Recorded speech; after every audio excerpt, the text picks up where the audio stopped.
about this consciousness uploading thing or downloading thing, well, let's take a look at it. You know, in the field of molecular dynamics, where they simulate individual molecules forming from atoms and those molecules interacting, did you know that for simulating, say, a very, very small volume of virtual chemicals, maybe like a cubic millimeter, and this is very small, and simulating all the reactions, they're now building supercomputers that will run, flat out with thousands of processors to simulate a microsecond of reaction time in this artificial chemistry.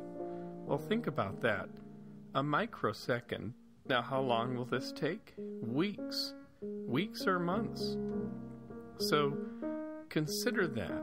Consider how densely computational reality is. Now, this is simulation at what's known as we said earlier, the molecular dynamics level. You could simulate also at the quantum dynamics level, a little bit lower, and get even more dense information. So nature is amazingly computationally intensive. So roll your clocks forward. Think about what would it take to simulate a complete cell.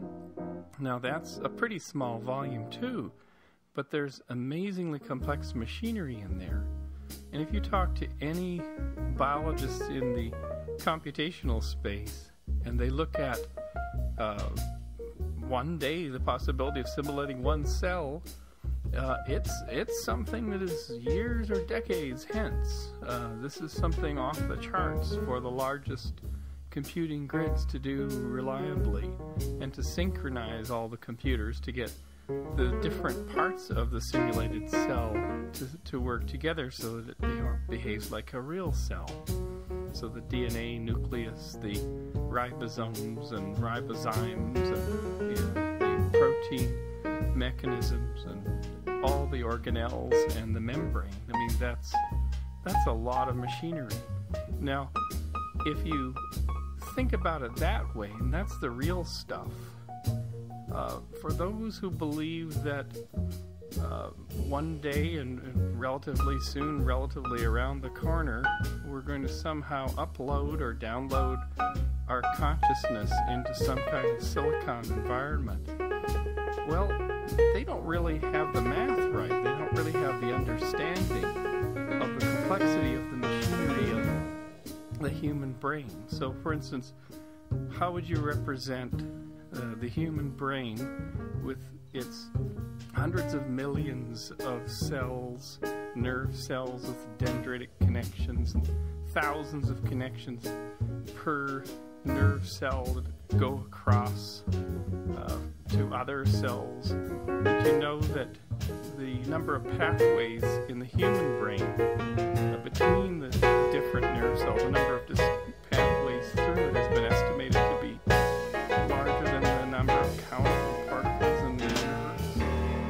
So, looking at all that, if we have trouble conceiving of how to build a simulation of a single cell to work reliably as basically as something testable in biology, and people are now just thinking of building simulations of small spaces of chemistry, like for instance, across a cell membrane, for example, which would be very, very valuable for all kinds of biomedical research.